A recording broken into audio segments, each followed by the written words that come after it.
ഇനിയും വിതുരന്റെ ഉപദേശം തനിക്ക് ആവശ്യമില്ലെന്ന് പറഞ്ഞ ധൃതരാഷ്ട്രൻ വിതുരനോട് എങ്ങോട്ട് വേണമെങ്കിലും ഇഷ്ടം പോലെ പോകാമെന്ന് പറയുന്നത് കേട്ട് വിതുരൻ വംശം മുടിഞ്ഞത് തന്നെ എന്ന് പറഞ്ഞ് അവിടെ നിന്ന് എഴുന്നേറ്റ്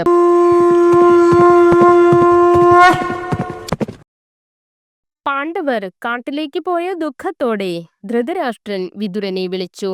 പാണ്ഡവരെ കള്ളച്ചൂത് കളിച്ച് തോൽപ്പിച്ച് കാട്ടിലേക്ക് അയച്ചു എന്ന് പറഞ്ഞ് നാട്ടുകാർ തന്നെ അധിക്ഷേപിക്കുന്നു, നിന്ദിക്കുന്നു. പഴയതുപോലെ തന്റെ ജനം തന്നെ അംഗീകരിക്കുവാൻ ഇനി എന്തു ചെയ്യണമെന്ന് ധൃതരാഷ്ട്രൻ വിതുരനോട് ചോദിച്ചു.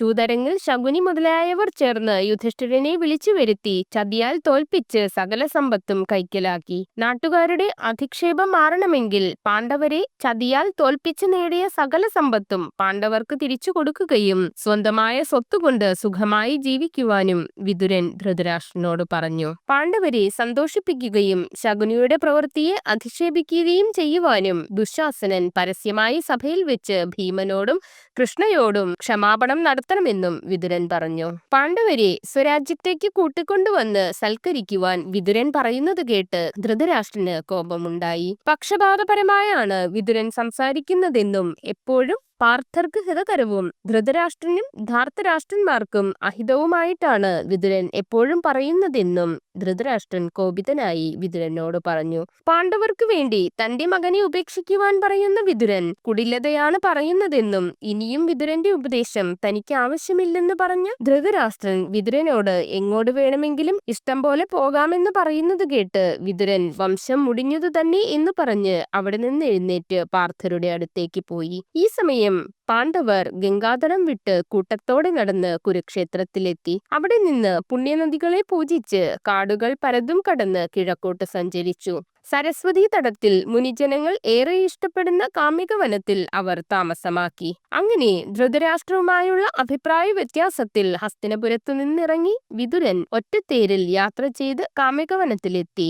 വിതുരൻ ദൂരെ നിന്ന് വരുന്നത് കണ്ട ധർമ്മജൻ ഭീമനോട് വിതുരൻ വരുന്നത് ശകുനി വീണ്ടും ചൂതിന് വിളിക്കുവാനായിരിക്കുമോ എന്നും ഉള്ള ആയുധങ്ങളും ഗാന്ധീവവും നഷ്ടപ്പെട്ടാൽ തങ്ങൾക്ക് രാജ്യം നേടുവാൻ ബുദ്ധിമുട്ടാകുമെന്നും ധർമ്മജൻ ഭീമനോട് പറഞ്ഞു. വിതുരൻ എത്തിച്ചേർന്നപ്പോൾ പാണ്ഡവരെല്ലാവരും എഴുന്നേറ്റ് വിതുരനെ സൽക്കരിച്ചു. സൽക്കാരങ്ങളെല്ലാം കഴിഞ്ഞ് വിശ്രമിക്കുന്ന വിതുരന്റെ അടുത്ത് ചെന്ന് വിതുരൻ വന്ന കാര്യം എന്താണെന്ന് പാണ്ഡവർ ചോദിച്ചു. സ്നേഹാദരങ്ങളോടെ ധൃതരാഷ്ട്രൻ തന്നെ വിളിച്ചിരുത്തിയതും പാണ്ഡവരെ കാട്ടിലേക്ക് അയച്ചതിനാൽ ജനങ്ങൾ തന്നെ അധിക്ഷേപിക്കുന്നതിന് പരിഹാരമായി പാർത്ഥർക്കും ധാർത്തരാഷ്ട്രന്മാർക്കും ഉചിതമായ കാര്യങ്ങളിൽ അഭിപ്രായം ചോദിച്ചതും തന്റെ നല്ല ഉപദേശങ്ങൾ ധൃതരാഷ്ട്രന് ഇഷ്ടപ്പെടാത്തതും കോപിഷ്ഠനായ ധൃതരാഷ്ട്രൻ വിതുരന്റെ ഉപദേശം തനിക്ക് ആവശ്യമില്ലെന്നും വിതുരനോട് ഇഷ്ടമുള്ളിടത്തേക്ക് പൊയ്ക്കോളാൻ പറഞ്ഞതും എല്ലാം വിതുരൻ പാണ്ഡവരോട് പറഞ്ഞു. ധൃതരാഷ്ട്രനാൽ ഉപേക്ഷിക്കപ്പെട്ട താൻ പാണ്ഡവരുടെ അടുത്തേക്ക് വന്നിരിക്കുകയാണെന്നും വിതുരൻ പറഞ്ഞു.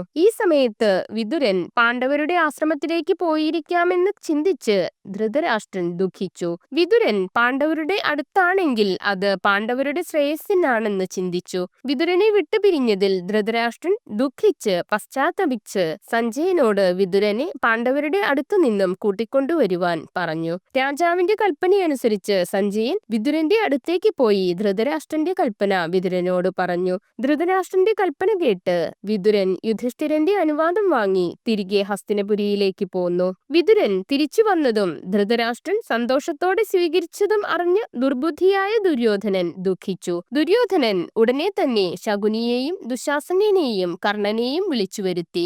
വിതുരൻ പാണ്ഡവരോട് പ്രിയമുള്ളവനാകയാൽ ധൃതരാഷ്ട്രനോട് പറഞ്ഞ് പാണ്ഡവരെ കാട്ടിൽ നിന്നും തിരിച്ചു കൊണ്ടുവരുവാൻ ശ്രമിക്കുമെന്ന് താൻ ഭയപ്പെടുന്നുണ്ടെന്ന് ദുര്യോധനൻ പറഞ്ഞു. എന്നാൽ സത്യത്തിൽ ഉറച്ചു നിൽക്കുന്നവരായ പാണ്ഡവർ സത്യം തെറ്റിച്ച് ഒരിക്കലും തിരിച്ചു വരികയില്ലെന്ന് ശകുനി ദുര്യോധനനെ ആശ്വസിപ്പിച്ചു. അത് ശരിയാണെന്ന് ദുശാസനനും കർണനും ശരിവെച്ചു. അഥവാ അവർ തിരിച്ചു വരികയാണെങ്കിൽ വീണ്ടും ചൂതുകളിച്ച് പാണ്ഡവരെ തോൽപ്പിക്കണമെന്ന് കർണൻ പറയുന്നത് കേട്ട് ദുര്യോധനന് ദേഷ്യം വന്നു. തങ്ങൾക്കെല്ലാവർക്കും കൂടി കാട്ടിൽ പോയി പാണ്ഡവരെ കൊന്നുകളയാമെന്ന് കർണൻ പറയുന്നത് കേട്ടപ്പോൾ ദുര്യോധനനും മറ്റുള്ളവർക്കും സന്തോഷമായി. കർണന്റെ അഭിപ്രായം അംഗീകരിക്കുന്നത് പോലെ എല്ലാവരും വേറെ വേറെ തേരിൽ കയറി പാണ്ഡവരെ കൊല്ലുവാനായി പുറപ്പെട്ടു. ദിവ്യദൃഷ്ടിയാൽ ദുര്യോധനന്റെ പോക്കറിഞ്ഞ വ്യാസൻ ഉടനെ അവിടെ എത്തി. ദുര്യോധനനെയും ശകുനിയെയും ദുശാസനെയും കർണനെയും തടഞ്ഞു നിർത്തി. പിന്നീട് അദ്ദേഹം ധൃതരാഷ്ട്രന്റെ അടുത്തേക്ക് പോയി. പാണ്ഡവരെ കാട്ടിലേക്ക് അയച്ചത് തനിക്ക് ഇഷ്ടപ്പെട്ടിട്ടില്ലെന്നും രാജ്യത്തിനു വേണ്ടി മഹാവിഡ്ഢിയായ ദുര്യോധനൻ പാണ്ഡവരെ കൊല്ലുവാൻ ശ്രമിക്കുന്നത് എന്തിനാണെന്നും കാട്ടിൽ പോയ അവരെ കൊല്ലുവാൻ കാട്ടിൽ ചെന്നാൽ പിന്നെ ധാർത്തരാഷ്ട്രന്മാരാരും തിരിച്ചു വരില്ലെന്നും വ്യാസൻ ധൃതരാഷ്ട്രനോട് പറഞ്ഞു.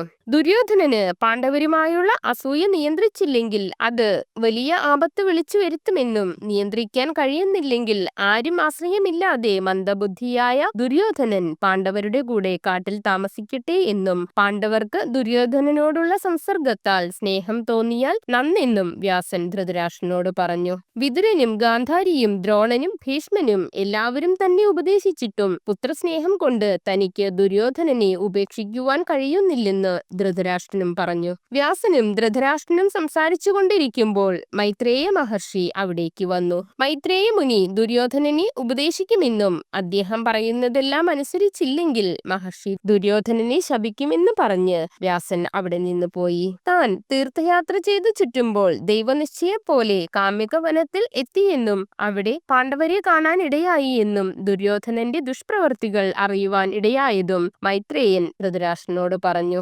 ധൃതരാഷ്ട്രനും ഭീഷ്മനുമെല്ലാം ജീവിച്ചിരിക്കുമ്പോൾ ധാർത്തരാഷ്ട്രന്മാരും പാണ്ഡവരും പരസ്പരം കലഹിക്കുന്നത് ശരിയല്ലെന്നും എല്ലാവർക്കും നല്ലത് പറഞ്ഞുകൊടുത്ത് ശാസിക്കേണ്ട ധൃതരാഷ്ട്രൻ ഒന്നും മിണ്ടാതിരിക്കുന്നത് എന്താണെന്നും മൈത്രേയ മഹർഷി ധൃതരാഷ്ട്രനോട് ചോദിച്ചു. ഇതെല്ലാം കേട്ട് കോപിച്ച് അടുത്തു നിൽക്കുന്ന ദുര്യോധനനെ മൈത്രേയൻ ഉപദേശിച്ചു. പാണ്ഡവരെ ഉപദ്രവിക്കരുതെന്നും വാസുദേവൻ ബന്ധുവായിട്ടുള്ള അവർ ശൂരന്മാരും വജ്രം പോലെ ശക്തിയുള്ളവരും സത്യവ്രതന്മാരുമാണെന്നും അതുകൊണ്ട് പാണ്ഡവരോടുള്ള പക ഉപേക്ഷിച്ച് സൗഹാർദ്ദത്തോടെ ജീവിക്കുന്നതാണ് നല്ലതെന്നും മൈത്രേയൻ ദുര്യോധനനോട് പറഞ്ഞു. മൈത്രേയ മുനി ദുര്യോധനനോട് ഇപ്രകാരം പറയുന്ന സമയത്ത് ദുര്യോധനൻ തന്റെ തുമ്പിക്കൈയൊത്ത തുടയിൽ കൈകൊണ്ട് താളം പിടിച്ച് ചിരിച്ച് കാലുകൊണ്ട് മണ്ണിൽ വരച്ച് ഒന്നും മിണ്ടാതെ നിന്നു. താൻ പറയുന്നത് ശ്രദ്ധിക്കാതെ ധിക്കാരത്തോടെ നിൽക്കുന്ന ദുര്യോധനനെ കണ്ട് മൈത്രേയന് കോപം വന്നു. തന്നോട് അനാദരവ് കാണിച്ച് ധിക്കാരത്തോടെ നിൽക്കുന്ന ദുര്യോധനൻ മൂലം